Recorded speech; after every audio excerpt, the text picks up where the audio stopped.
C'est une étape particulièrement difficile pour la famille Belmondo. Le 6 septembre dernier, Jean-Paul Belmondo s'est éteint à l'âge de 88 ans, laissant derrière lui une carrière de plusieurs décennies, ainsi qu'un clan éploré par sa mort. Sous les feux des projecteurs, ceux-ci sont régulièrement sollicités depuis ces derniers jours, entre un hommage national dans la cour des Invalides, des obsèques célébrées en l'église Saint-Germain-des-Prés, ainsi que des hommages en cascade pour honorer la mémoire du comédien et pilier de la famille. L'occasion pour certains de sortir un peu de l'anonymat, comme Florence Belmondo, fille discrète de Jean-Paul Belmondo.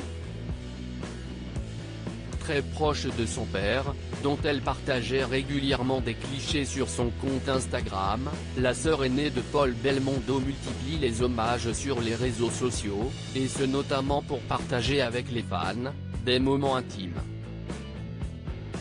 Toutefois, l'heure du deuil semble avoir sonné pour l'ancienne mannequin de 61 ans, qui a pris une décision radicale.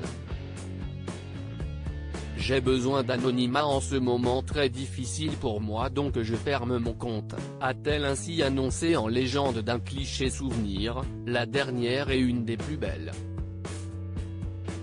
Vous êtes tous adorables dans vos sentiments, je vous aime et mon père je suis sûr aimera regarder vos témoignages là où il est désormais, a-t-elle ajouté. Paul Belmondo s'est-il exprimé après la mort de son père ? Tandis que Luana Belmondo multiplie elle aussi les hommages à son beau-père, avec notamment des clichés souvenirs, ou encore, de ses 3 fils et de son mari en train de se préparer pour les obsèques, Paul Belmondo lui, est récemment sorti de son silence. Le fils unique de Jean-Paul Belmondo a en effet attendu quelque temps avant de partager sa peine, mais aussi, sa reconnaissance envers les fans du comédien. Je tenais à vous remercier pour vos nombreux messages et vous dire à quel point je suis touché par vos témoignages à l'attention de mon père. Merci du fond du cœur, a-t-il ainsi écrit.